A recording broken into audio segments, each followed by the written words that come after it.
सबसे पहले तो ब्रज की इन सभी दिव्यात्माओं को मेरा हृदय से प्रेम वंदन, आत्मनमन। आज बड़ा ही सौभाग्यशाली अनुभव कर रहा हूँ मैं इस स्थान पे आके। और विश्वास मानिए तो मैं ये कहना भी अनुचित होगा, इस स्थान पे आके कदाचित मुझे बुलाया गया है। और आज इस ऐतिहासिक क्षण के साक्षी यहाँ पर ये सब मित्र बंधुजन हैं। प्रेरणा स्रोत यहाँ पर लाने के लिए महाराज जी और साक्षात माँ यमुना का सानिध्य इस समय प्राप्त हो रहा है। इस इतनी बड़ी परियोजना को देख कर के शब्दों में इसको व्यक्त करना कहीं ना कहीं बेमानी है, लेकिन फिर भी अगर हम प्रयास करें तो इसे कहा जाएगा अद्वितीय, अप्रतिम।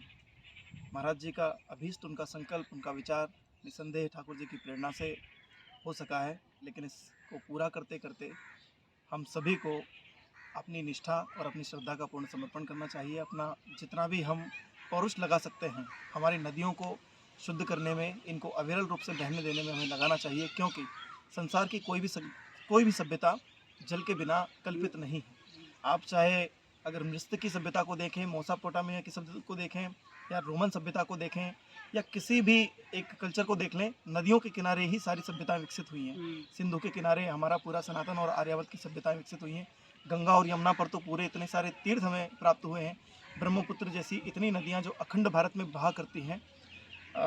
कालांतर में ऐसी घटनाएं हुई हैं कि देश अलग अलग हो गए हैं, लेकिन निकट भविष्य में पाकिस्तान और बांग्लादेश भी वापस भारत होंगे, ऐसा हम माँ यमुना से आज प्रार्थना करते हैं।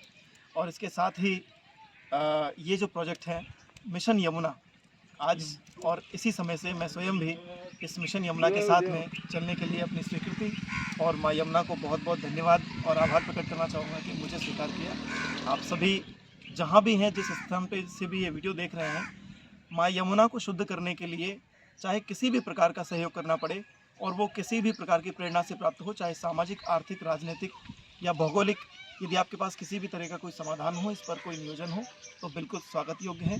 और बस महाराज जी, इससे अधिक मैं और क्या कहूँ, छोटा मुँह बड़ी बात होगी, लेकिन मेरे पास भी एक इतना सुंदर प्रोजेक्ट है।